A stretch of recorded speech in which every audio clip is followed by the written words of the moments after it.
जय हिंद। मैं चंद्रपुरा का लोको पायलट सरोज कुमार और आपका दोस्त। आज की वीडियो में हम लोग रेल सेवा आचरण नियम 1966 के जो 26 रूल हैं उसके बारे में समझेंगे, क्योंकि रूल्स बड़े बड़े हैं इसलिए हम लोग उसको कई पार्ट में समझेंगे। आज की वीडियो में हम लोग रूल नंबर 1, 2 और 3 के बारे में समझने का प्रयास करते हैं। रेल सेवा आचरण नियम 1966 का रूल नंबर 1 जो है वो केवल शीर्षक का नाम है। जिस तरह से क्लास 5 क्लास 6 में किसी शीर्षक का नाम रहता है, उसके बाद उसकी कहानियाँ स्टार्ट होती है, तो उसी प्रकार आपका जो रूल नंबर 1 है उसमें केवल और केवल शीर्षक का नाम है। मतलब आप इसे रूल बोल भी सकते हैं और नहीं भी बोल सकते हैं, लेकिन रेल सेवा आचरण नियम 1966 इन शीर्षक के नाम को रूल 1 में रख दिया है। तो रूल नंबर 1 आपका बहुत आसान हो गया कि उसमें केवल शीर्षक का नाम है।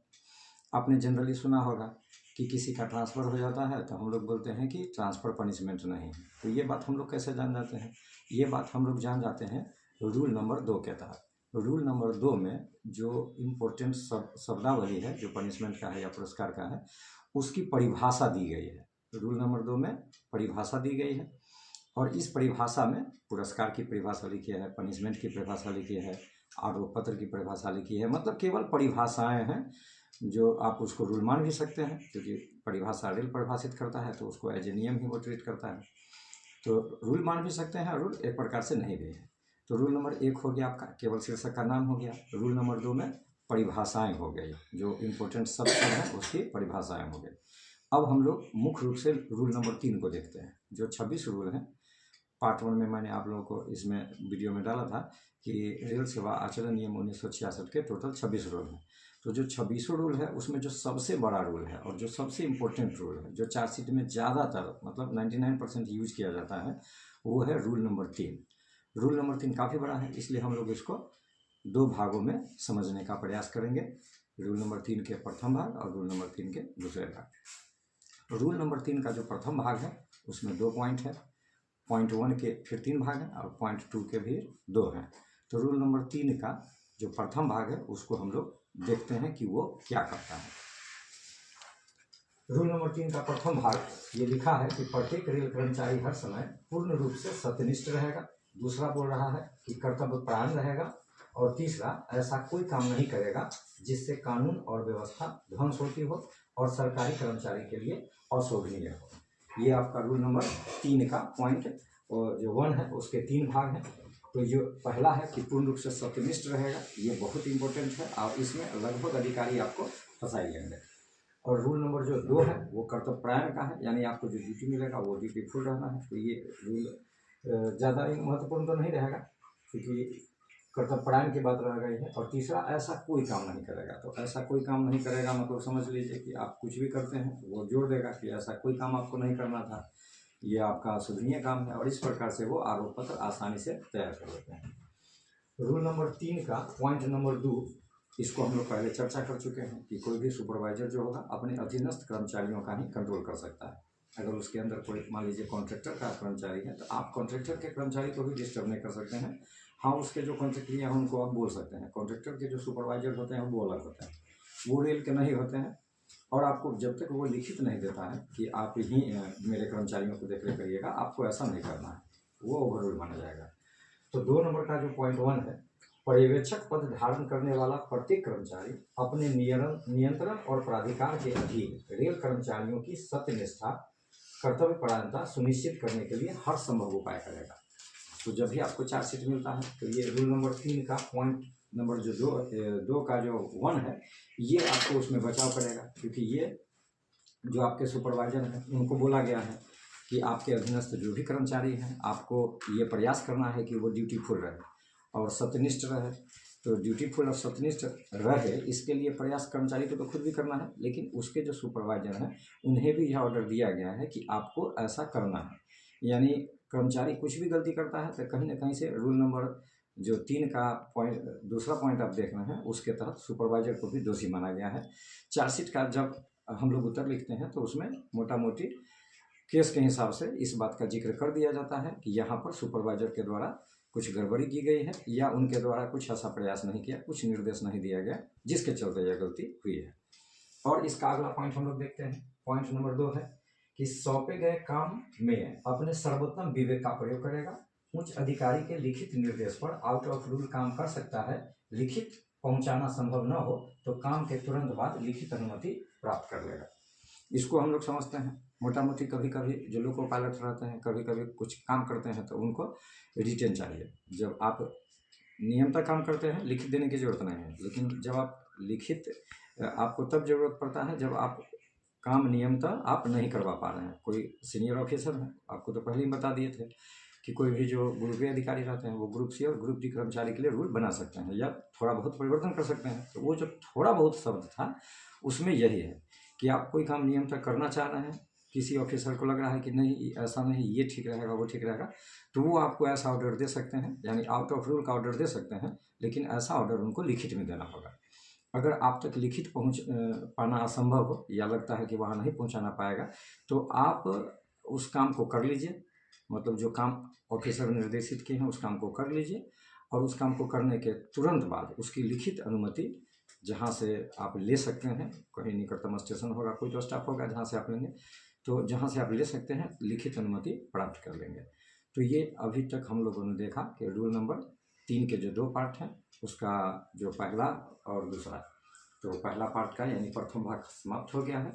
अब हम लोग रूल नंबर 3 के दूसरे पार्ट को समझने का प्रयास करते हैं। रूल नंबर 3 के दूसरे पार्ट को अब हम लोग देखते हैं कि ये क्या कहता है।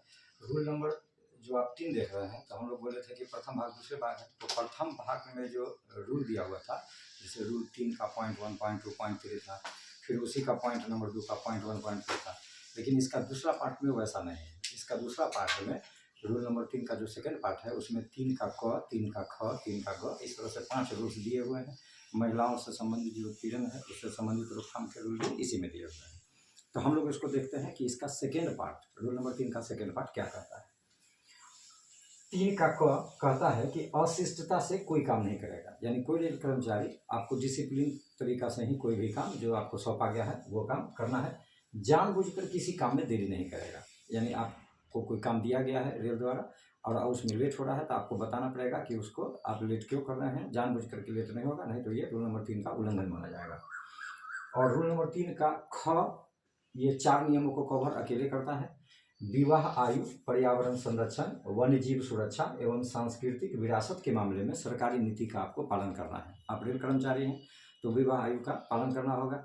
विवाह आयु कहने का मतलब है कि जैसे 18 वर्ष से जो कम की लड़कियां हैं वो उनको आपको उनसे शादी नहीं करना पड़ेगा। आप खुद भी 18 साल में नौकरी लग जाएगा फिर भी आप शादी नहीं कर सकते हैं, आप 21 वर्ष के बाद ही करना होगा। तो ये विवाह आयु, पर्यावरण संरक्षण, वन्य जीव सुरक्षा यानी जंगली जानवरों को आपको नहीं मारना है, उनको कोशिश करना है बचाने का, और सांस्कृतिक विरासत के मामले में सरकारी नीति, सरकार जो भी नीति बनाती है अपने कल्चरल से संबंधित आपको उसको भी पालन करना है। और इसी 3 के ख के दूसरा है कि महिलाओं के विरुद्ध अपराधों की रोकथाम में सरकारी नीति का पालन। यहाँ पर याद रखना है हम लोग को कि ये महिलाओं के विरुद्ध बोला है, महिलाओं के विरुद्ध अपराधों की रोकथाम। महिलाओं मतलब सरकारी कर्मचारी के लिए नहीं बोला है। आप जैसे रेलवे स्टेशन पर कार्यरत हैं, कोई भी महिला है और उनके साथ अगर कोई उत्पीड़न किया जा रहा है तो आप एक्शन एकदम ले सकते हैं, जरूर ले सकते हैं। आपको कुछ ना कुछ कार्रवाई करना है, आपको अपने सुपरवाइजर को बता देना है, वो जीआरपी आरपीएफ जो रहते हैं उनको बता देंगे। ये किसी भी महिला के लिए है, सरकारी महिला के लिए तो रूल है ही इसमें, लेकिन ये किसी भी महिला के लिए रूल दिया हुआ है। और 3 का ग है, महिला कर्मचारी का उत्पीड़न न करेगा न करने देगा। कोई भी महिला कर्मचारी हैं जो आपके सहकर्मी हैं, साथ में काम करते हैं, तो आपको उत्पीड़न करना भी नहीं है और करने देना भी नहीं है। उसको आपको रिकॉर्ड पर कुछ भी गड़बड़ होता है तो आप अपने सुपरवाइजर्स को जरूर बताइए। महिला जो कर्मचारी हैं वो तो बताएगी ही, लेकिन आपको भी इस पर तत्पर रहना है कि उन्हें कोई परेशानी न हो। और जो रूल नंबर 3 का घ है कि कामोत्तेजक व्यवहार नहीं करना है। कामोत्तेजक व्यवहार करने का मतलब आप किसी प्रकार का उल्टा पुल्टा इशारा वगैरह नहीं कर सकते हैं। जैसे आप देखे होंगे कि अपने संविधान में ये व्यवस्था दी गई है कि किसी भी महिला को अगर आप 14 सेकंड से ज़्यादा देख लेते हैं तो ये मान लिया जाएगा कि आप उनको परेशान कर रहे हैं।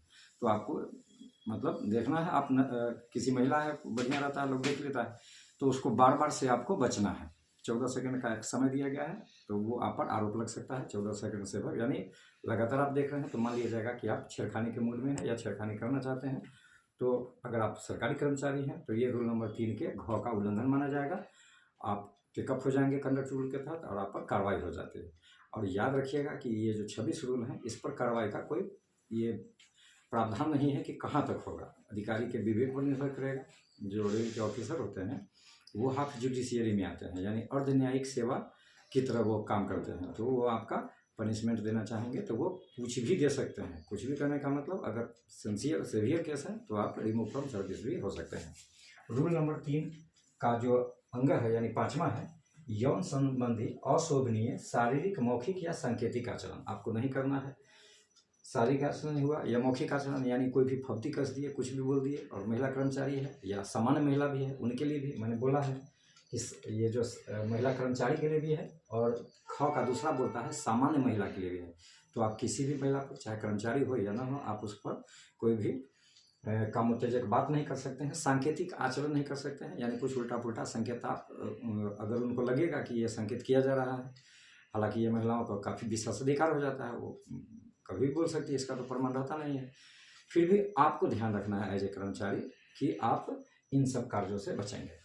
तो ऐसा है कि आप रूल नंबर 3 के पार्ट 1 और पार्ट 2 को जब ठीक से देखेंगे तो रूल नंबर 3 व्यापक है, और लगभग 90% जो SF 11 दिया जाता है वो इस रूल के तहत ही दिया जाता है। लेकिन ये महिला का जो मामला है इसमें आपका कोई पनिशमेंट का लिमिट नहीं है, अधिकारी के विवेक पर निर्भर करेगा, और यह निर्भर करेगा कि क्या सिद्ध होता है।